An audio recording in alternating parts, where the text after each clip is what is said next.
الحمد لله رب العالمين، والصلاة والسلام على المبعوث رحمة للعالمين نبينا محمد وعلى آله وصحبه ومن اتبعهم بإحسان إلى يوم الدين.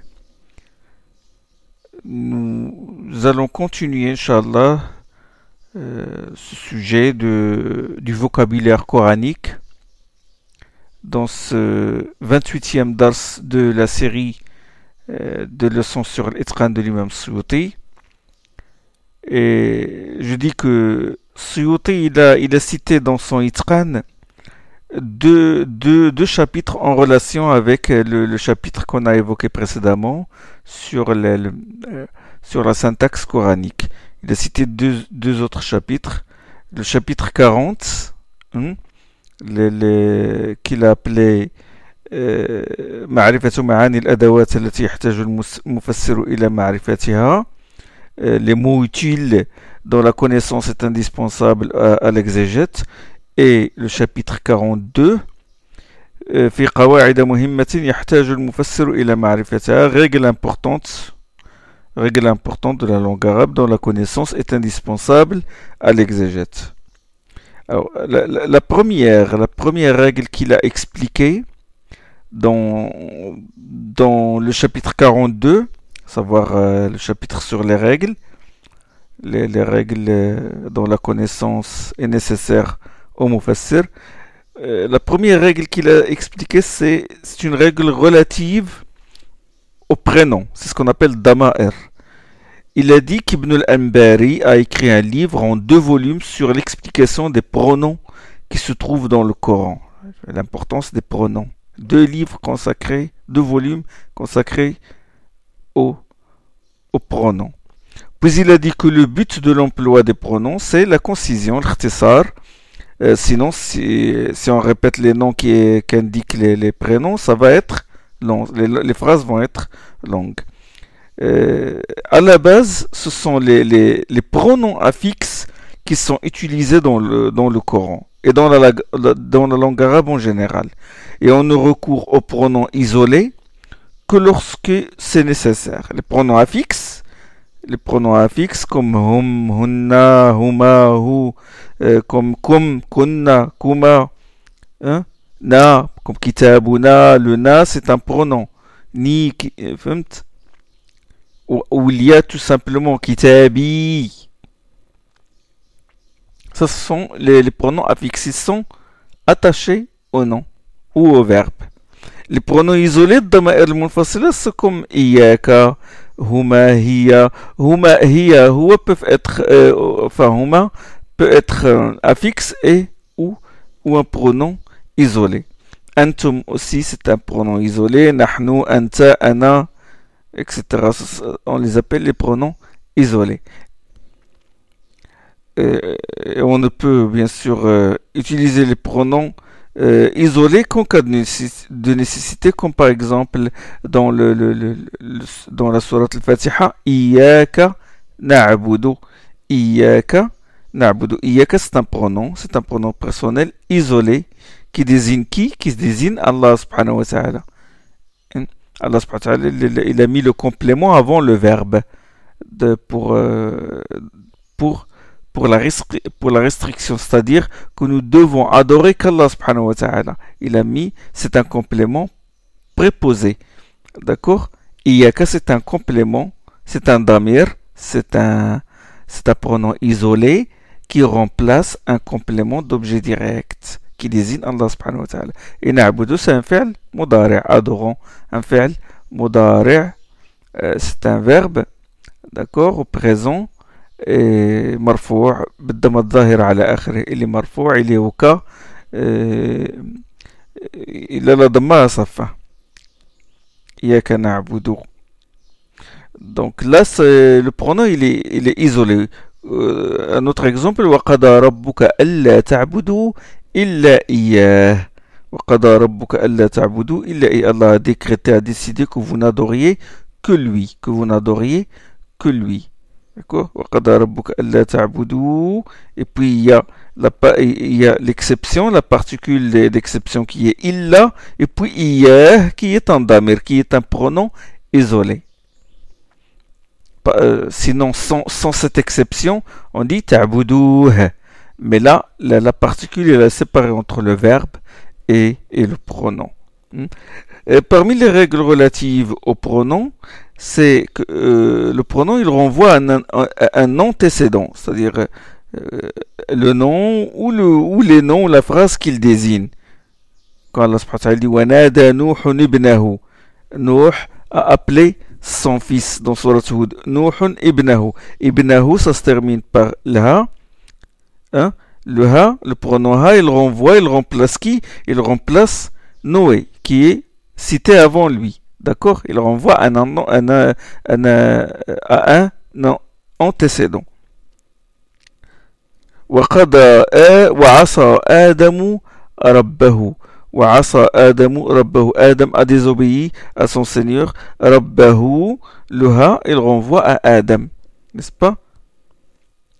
Le pronom peut remplacer un nom qu'il implique, comme le pronom peut remplacer un nom clair désigné avant lui, comme les exemples que je vous ai cités tout à l'heure, et il peut remplacer un nom implicitement, comme par exemple i'dilu huwa aqrabu littaqwa. Je traduis, soyez juste.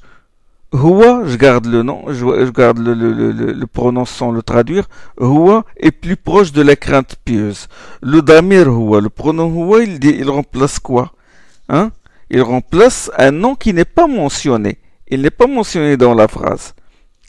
Mais il le désigne par implication. Huwa désigne quoi? Désigne la justice. La justice. I'dilu huwa aqrabu littaqwa. Soyez juste. Soyez juste. Et les plus proches de la crainte, le pronom, il renvoie à qui? Il renvoie à la justice. Soyez juste, la justice est plus proche de la crainte pieuse. D'accord?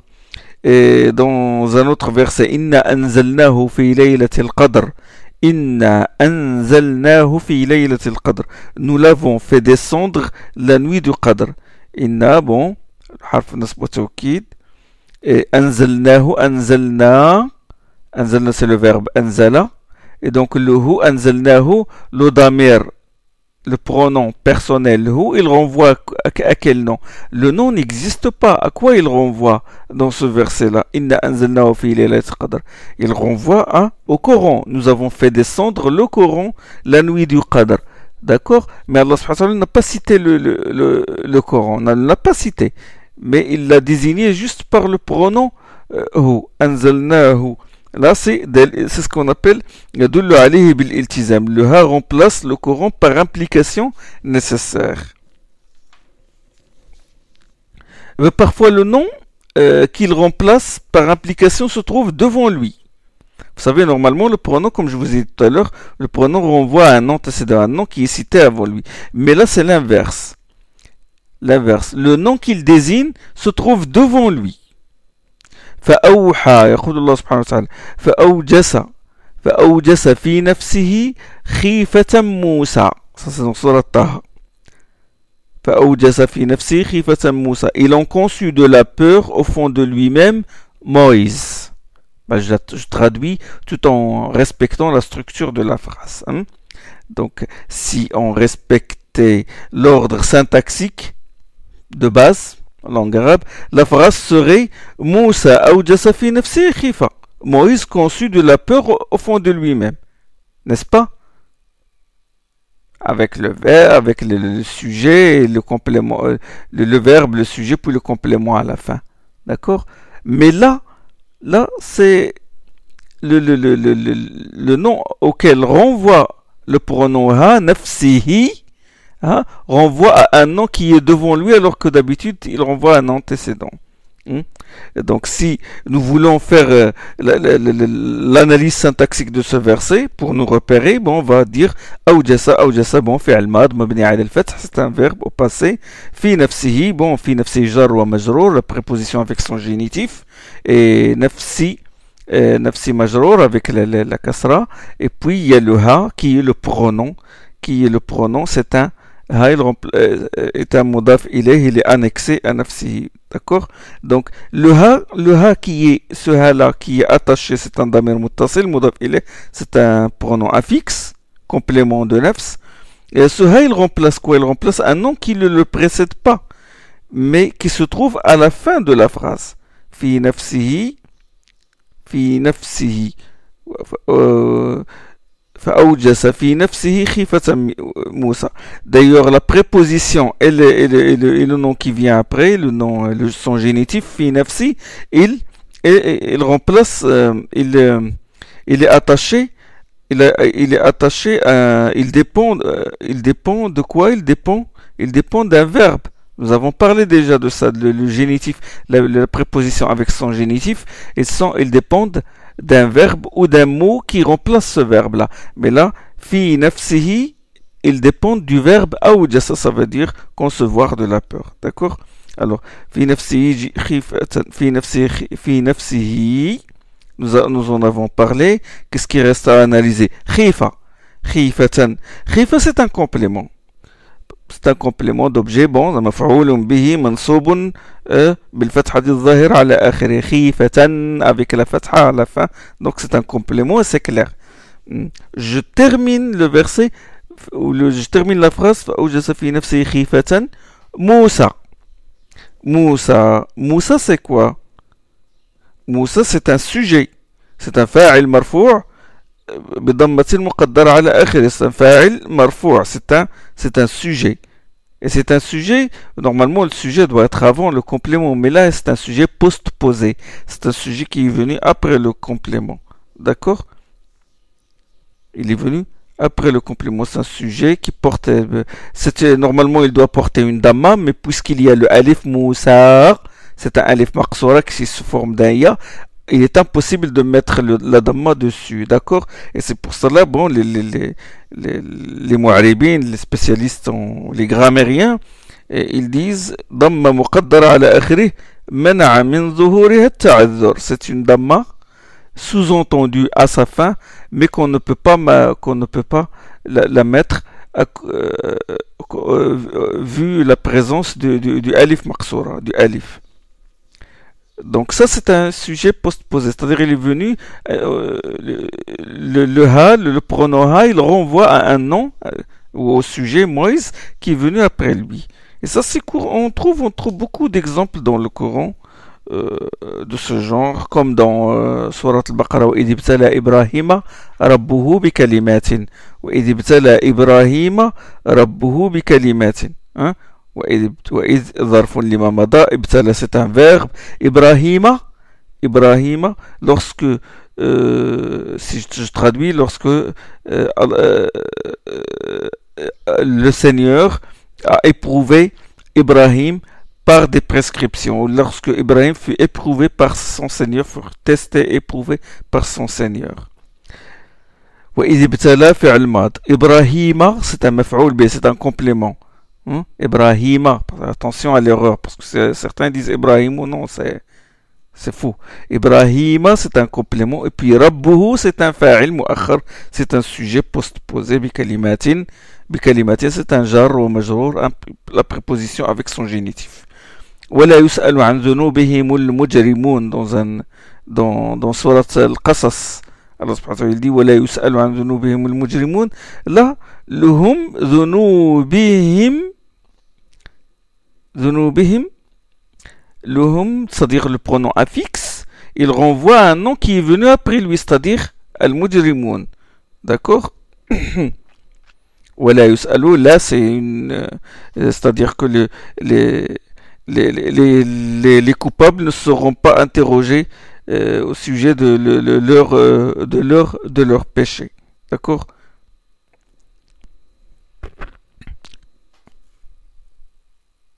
C'est-à-dire que leurs péchés sont flagrants et Allah subhanahu wa ta'ala les jettera directement en enfer.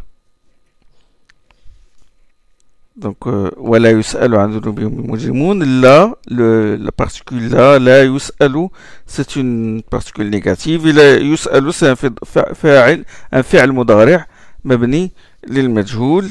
C'est un verbe à la voix passive. Hein. à la voix passive. Al-Mujrimun, c'est un na'ib al-fa'il. Le complément remplace le sujet. C'est un substitut du sujet. En langue arabe, on appelle ça comme ça, na'ib al-fa'il. On appelle Mujrimun ici, na'ib al-fa'il, quand c'est la forme est à la voix passive.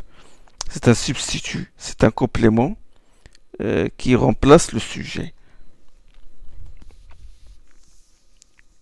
Le pronom peut remplacer un nom désigné par le nom qui vient après lui. Le nom remplacé par le pronom n'est pas mentionné dans la phrase, mais il est désigné par un autre nom qui est placé après ce pronom-là. Je vais donner un exemple. كلا إذا بلغت الحلقوم ou كلا إذا بلغت التراقي كلا إذا بلغت التراقي dans Surat Al-Qiyamah. Allah subhanahu wa ta'ala dit oh, quand elle remontera aux issues de la gorge. Ici, le pronom n'est pas cité. C'est un pronom caché, renfermé dans l'esprit, muqaddar. Il désigne hiya. Ce pronom-là est hiya. كلا إذا بلغت هي التراقي. Hiya, je l'ai traduit par elle, quand elle remontera aux issues de la gorge. Et donc ce pronom-là, que j'ai traduit par elle, il désigne quoi? Il désigne quoi? Il désigne le nom. Le nom, c'est que le nom qu'il remplace est désigné par le nom at-taraqi, les issues de la gorge. Et donc, qu'est-ce qui arrive aux issues de la gorge? C'est l'âme. C'est l'âme. J'ai compris par le nom taraqi qu'il s'agit bien de l'âme. Et donc là, le pronom, il renvoie à un nom désigné par le nom qui vient après lui. Parfois, c'est le contexte qui indique le nom. Comme dans la parole d'Allah, Kullu man alayha fan, dans Surat Ar-Rahman. Tout ce qu'il y a sur elle est périssable. Kullu man alayha ala, et puis le ha, qui est un damir muttasil, qui est un pronom affixe, il désigne quoi? Il désigne la terre. Il désigne la terre. C'est grâce au contexte que j'ai compris, que j'ai pu déduire cela. Tout ce qu'il y a sur elle est périssable. Donc, je lis la phrase, je déduis qu'il s'agit bien de la terre. Parfois, deux choses sont citées, alors que le pronom renvoie à l'une d'elles seulement. Comme dans la parole d'Allah, وَاسْتَعِينُوا بِالصَّبْرِ وَالصَّلَاةِ وَإِنَّهَا لَكَبِيرَةٌ إِلَّا عَلَى الْخَاشِعِينَ. Cherchez une assistance dans la patience et la prière. Il est vrai qu'elle est une chose pénible, sauf pour ceux qui font preuve d'humilité. إِنَّهَا وَاسْتَعِينُوا بِالصَّبْرِ وَالصَّلَاةِ وَإِنَّهَا. إِنَّهَا, le ha, le pronom ha, c'est un pronom personnel féminin singulier, n'est-ce pas? Or là, j'ai deux noms. J'ai as-sabr, bis-sabri was-salat. J'ai sabr, la patience, et j'ai salat, la prière. Donc, si ce sont les deux qui sont désignés par le pronom, je vais lire wa innahuma. C'est au duel que je dois conjuguer. Wa innahuma. Parce que vous savez, en langue arabe, il y a le singulier, le duel et puis le pluriel. Plus que deux, il y a le pluriel. Le ha ici, ha, damir, il renvoie à la prière, c'est-à-dire le dernier cité. Et le contexte le prouve. C'est une chose pénible, sauf ceux qui font preuve d'humilité, de concentration. N'est-ce pas? Ceux qui se concentrent dans la prière, c'est ces gens-là qui ne ressentent pas la lourdeur de la prière. Parfois, le pronom, il y a un nom alors qu'il renvoie à autre chose. Allah subhanahu wa ta'ala, il dit وَلَقَدْ خَلَقْنَا الْإِنسَانَ مِنْ سُلَالَةٍ مِنْ طِينٍ ثُمَّ جَعَلْنَاهُ نُطْفَةً فِي قَرَارٍ مَكِينٍ. Surat Al-Mu'minun. Nous avons créé l'homme d'une quintessence d'argile, puis nous en fîmes une goutte de liquide déposée dans un réceptacle sûr. Le réceptacle sûr, c'est l'utérus, bien sûr. وَلَقَدْ خَلَقْنَا الْإِنسَانَ مِنْ سُلَالَةٍ مِنْ طِينٍ. Nous avons créé l'homme d'une quintessence d'argile. Qui a été créé d'argile? c'est Adam alayhi salam. Le reste du verset, puis nous en fîmes une goutte. Le pronom renvoie ici à quoi? ثم جعلناه نطفة جعلنا, le verbe جعل, et na c'est le sujet, le pronom. Et puis l'autre pronom ha, ou, qui normalement joue le rôle de complément, il remplace un complément. Le ha, il remplace qui? Il renvoie à qui? Il renvoie à la descendance d'Adam et non pas à Adam. C'est sa descendance qui a été créée d'une goutte de liquide et non pas Adam.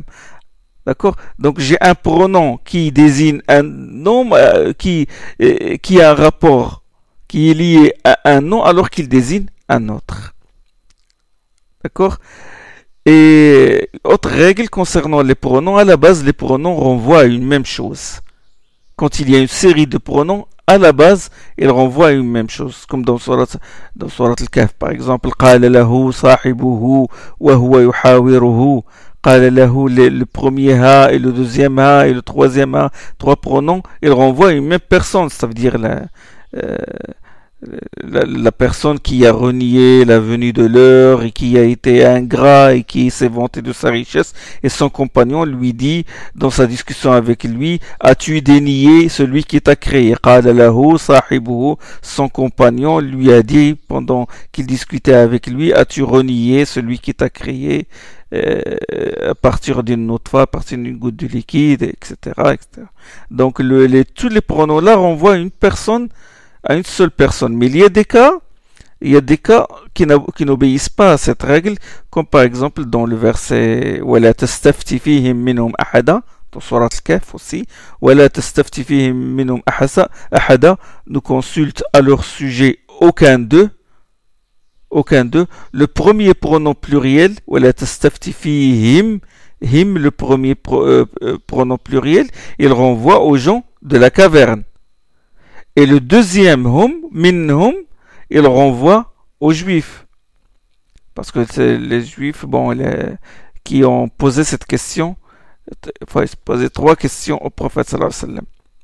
Ils ont posé des questions à propos des gens de la caverne. Et là, le premier pronom, il renvoie aux gens de la caverne et le deuxième renvoie aux juifs. Ensuite, Suyuti il a cité d'autres règles, celles du féminin et du masculin. Parfois, le sujet est féminin alors que le verbe qui lui correspond ne comporte pas le signe du féminin, qui peut être par exemple le ta'nit, comme dans la parole d'Allah, فَمَنْ جَاءَهُ مَوْعِظَةٌ مِّن رَبِّهِ, dans Surat Al-Baqarah.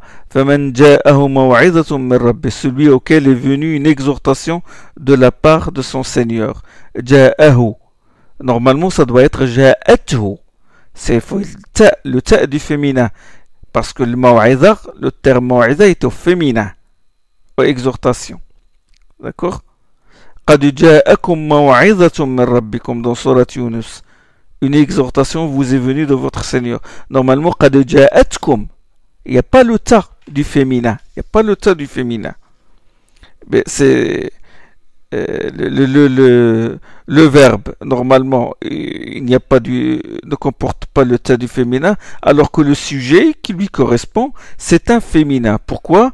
L'une des raisons, c'est pour montrer la valeur, pour mettre en valeur l'éminence de la chose, pour mettre en valeur l'éminence de la maw'iza ici dans les deux versets. Dans le deuxième verset surat Yunus, قَدْ جَاءَكُمْ مَوْعِظَةٌ مِّن رَبِّكُمْ, la maw'iza ici c'est le Coran. Donc pour mettre en valeur, pour montrer l'importance du Coran, on a enlevé le ta du féminin et on a considéré le maw'iza comme un masculin pour montrer sa valeur. Et des exemples de ce genre sont nombreux. قَدْ جَاءَكُمْ بَيِّنَةٌ مِّن رَبِّكُمْ, قَدْ جَاءَكُمْ بَيِّنَةٌ مِّن رَبِّكُمْ, alors que normalement ça doit être قَدْ جَاءَتْكُمْ بَيِّنَةٌ, parce que بَيِّنَةٌ c'est un féminin. قَدْ كَانَ لَكُمْ آيَةٌ, alors قَدْ كَانَتْ لَكُمْ آيَةٌ, vous avez un signe dans ceci et cela. Ici, aya c'est au féminin, normalement ça doit être kanat, mais il n'y a pas le ta. C'est pour montrer que le terme aya, que ce signe, le signe est éminent. Haza rahmatun min rabbi, dans un autre verset, dans la fin de Surat Al-Kahf, Dhul Qarnayn qui a dit Haza rahmatun min rabbi. Celui-là est une miséricorde venant de mon Seigneur. Il n'a pas dit celle-là est une miséricorde. Il a dit celui-là. Il a désigné par le démonstratif masculin.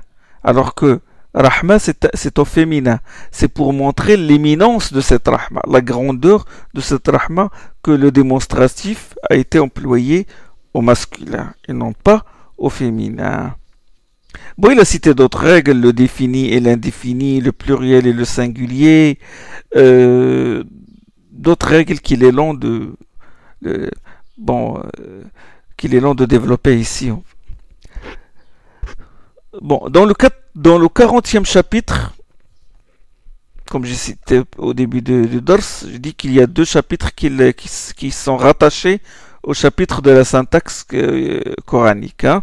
Dans le 4e chapitre, il a défini ce qu'on appelle les adawat. Les adawat sont les mots outils, comme la particule interrogative, la hamza, la particule d'exception, la particule Allah, iz, ida, bel, ثم من إلى عن على رب ذو دون حتى حاشا بين بئس سين سوف سواء عسى عند. Ça, ce sont des mots utiles.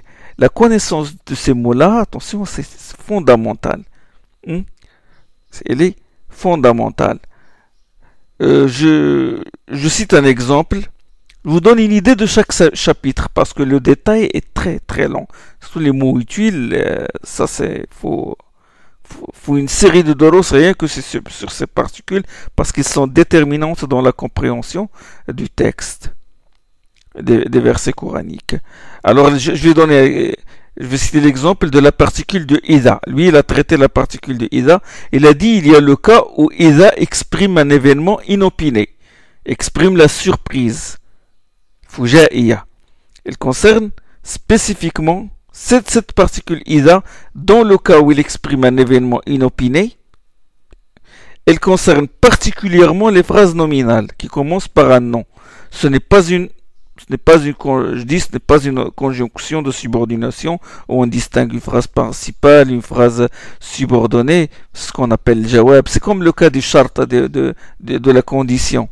Si tu as fait, tu auras. Il y a la principale et la subordonnée. Non. Ida ici ne joue pas ce rôle-là. Et ce Ida-là, comme a dit Suyuti, il ne se place pas au début de la phrase. Et elle exprime le déroulement de l'action et non le futur. Je vais donner un exemple qui explique ce qu'il a dit à propos de Ida. Allah subhanahu wa ta'ala يقول فألقاها فإذا هي حية تسعى. فألقاها فإذا هي حية تسعى. فألقاها, Moïse le jeta. Il jeta quoi? Il jeta le bâton. فإذا, et voici que ce fut un serpent qui rampait. فإذا ici, c'est Ida, il a introduit la notion de surprise. Moïse jeta le bâton et voici que ce fut un serpent qui rampait. فإذا هي حية تسعى. Dans Surat Taha. Dans un autre verset, فَلَمَّا أَنْجَاهُمْ إِذَا هُمْ يَبْغُونَ فِي الْأَرْضِ بِغَيْرِ الْحَقِّ. Surat Yunus. Et quand il les aura sauvés, les voilà qui se déchaînent sur la terre sans le moindre droit. Les voilà qui est surprise. Donc Isa exprime ici la surprise. Et il se met au milieu de la phrase. D'accord?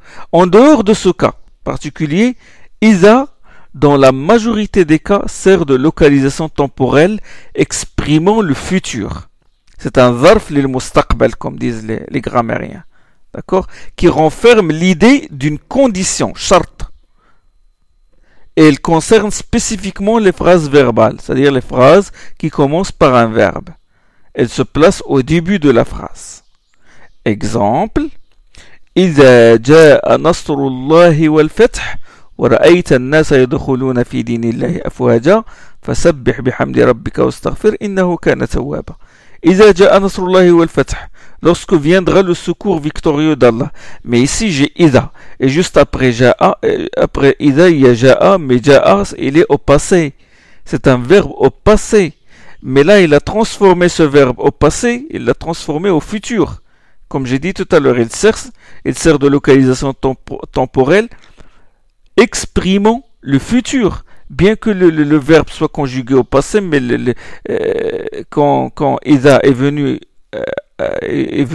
avant lui, ben, il l'a transformé au futur. إذا جاء نصر الله والفتح ورأيت الناس يدخلون في دين الله أفواجا, lorsque viendra le secours victorieux d'Allah, ainsi que l'ouverture, et que tu verras les gens entrer en masse dans la religion d'Allah, فسبح بحمد ربك واستغفر إنه كان توابا. Glorifie par la louange ton Seigneur et implore son pardon car il accorde volontiers son repentir. Donc, qu'est-ce qu'elle a fait Ida? Elle a introduit le futur. D'accord? Et qu'est-ce qu'elle a fait d'autre? Ben, elle a joué le rôle de condition. J'ai deux phrases ici. J'ai deux phrases, en fin de compte. Ida ja'a, lorsque viendra le secours victorieux, et donc l'autre phrase, fasabbih bihamdi, glorifie par la louange ton Seigneur. C'est ce qu'on appelle le jawab ou Ida. Il y a deux phrases, j'ai deux phrases ici. C'est comme si Ida ici jouer le rôle de condition. Si vous voulez, on peut la remplacer par si le secours victorieux d'Allah vient ainsi que l'ouverture, hein, le reste de la phrase, le jawab, la réponse, glorifie par la louange ton Seigneur. D'accord? Il a joué le rôle de condition. C'est une particule conditionnelle. Il y a des cas où Ida n'introduit pas le futur. Hein? Il y a des cas comme par exemple وَاللَّيْلِ إِذَا يَغْشَى, par la nuit au moment où elle étend son obscurité. Là, c'est ce qu'on appelle un incoatif, c'est-à-dire par la nuit. Ida, ici, il dit, je l'ai traduit par au moment, c'est-à-dire au moment où elle étend son obscurité. Là, il n'introduit pas le futur. وَالنَّهَارِ إِذَا تَجَلَّى, par le jour ou au moment où il se dévoile. Là, c'est aussi, il n'introduit pas le futur. Et Ida s'emploie quand il s'agit d'une chose certaine, ou qui arrive souvent. Ida s'emploie quand il s'agit d'une chose certaine, ou qui arrive souvent, contrairement à in. In, c'est une particule, hypothétique, qui s'emploie dans la chose dont on doute l'arrivée, ou qui arrive rarement, comme dans la parole d'Allah subhanahu wa ta'ala, إذا قمتم إلى الصلاة يا أيها الذين آمنوا إذا قمتم إلى الصلاة فاغسلوا وجوهكم وأيديكم إلى المرافق. Vous qui croyez, lorsque vous levez en vue de faire la prière, إذا قمتم, j'ai traduit إذا par lorsque, vous vous levez en vue de faire la prière est un devoir quotidien, 5 fois par jour, voire plusieurs fois par jour si on ajoute les prières surrogatoires. Donc c'est quelque chose qui se passe tous les jours, souvent. Donc l'emploi approprié, l'emploi de Ida est un emploi approprié. Ida convient ici, parce que la phrase parle de quelque chose qui arrive souvent. إذا قمتم إلى الصلاة فاغسلوا وجوهكم وأيديكم إلى المرافق. Le reste de la phrase, le reste du verset, dans ce même verset, il est mentionné وإن كنتم جنبا فطهروا. Si vous êtes en état d'impureté majeure, purifiez-vous. Là, si vous êtes en état d'impureté majeure, purifiez-vous. L'état d'impureté majeure n'arrive pas toujours. Hein? C'est donc l'emploi de in, wa in kuntum junuban. Il a employé in, il n'a pas employé Ida dans un même verset. Il a employé Ida dans une phrase où la chose arrive souvent. Et quand il est arrivé à la chose qui n'arrive que rarement, à savoir l'état de souillure majeur, il a employé in. Ça c'est concernant la différence entre Ida et in, et ça c'est de manière générale, parce qu'il y a des exceptions à cette règle. Je me contente de ça concernant la syntaxe coranique. Et avant d'aborder le sujet de la nature du texte, de sa portée, des figures de style, du fait que le texte soit péremptoire ou équivoque, général ou particulier, ce qu'on appelle ahwal al-nas. Avant d'aborder ce sujet-là, Inch'Allah, je vais Je vais répondre بإذن à certaines critiques des orientalistes, des détracteurs de l'islam, comme quoi le Coran comporte des erreurs grammaticales. Je vais consacrer, Inch'Allah, à ce sujet un dars.